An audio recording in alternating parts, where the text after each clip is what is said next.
ஒரு அமைதியான மாலை நேரம். மழை துளிகள் மெதுவாக விழுந்து கொண்டிருக்க ஒரு சிறுவன் தன் பாட்டியின் அருகில் உட்கார்ந்திருந்தான். அவனின் கவனம் பாட்டியின் விரலில் இருந்த ஒரு பழைய மோதிரத்தில் விழுந்தது. அது சாதாரண மோதிரம் அல்ல, பல நூற்றாண்டுகளாக ஒரு ரகசியத்தை மறைத்திருந்த மந்திர மோதிரம். அந்த மோதிரத்திலிருந்து திடீரென ஒரு மென்மையான ஒளி வெளிப்பட்டது. அந்த ஒளி பாட்டியும் சிறுவனையும் சுற்றி ஒரு வட்டமாக மாறியது. அடுத்த கணமே அவர்கள் இருவரும் ஒரு புதிய உலகில் நின்றிருந்தார்கள். அது மனிதர்கள் வாழாத உலகம்.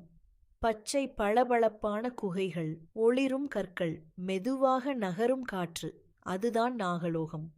அந்த உலகம் அமைதியாக இருந்தாலும் ஏதோ ஒரு அபாயம் நெருங்கி வருவதை உணர முடிந்தது.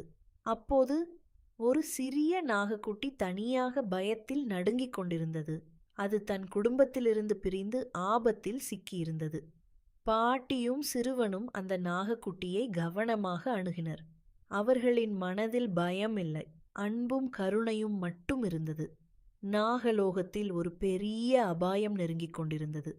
ஆனால் அந்த சிறிய நாகக்குட்டியை காப்பாற்ற வேண்டும் என்ற ஒரே எண்ணமே அவர்களை முன்னே நகர்த்தியது. மந்திர மோதிரத்தின் ஒளி மீண்டும் பிரகாசித்தது. அந்த ஒளி நாகக்குட்டிக்கு பாதுகாப்பான வழியை காட்டியது.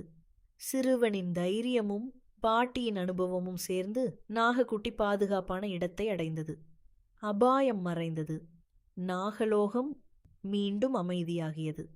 அடுத்த கணம் ஒளி மங்கியது. பாட்டியும் சிறுவனும் மீண்டும் தங்கள் வீட்டில் இருந்தார்கள்.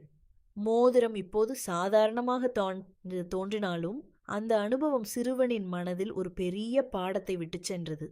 பயம் வந்தாலும் அன்பும் தைரியமும் இருந்தால் எந்த உலகத்திலும் நம்மால் நல்லது செய்ய முடியும்.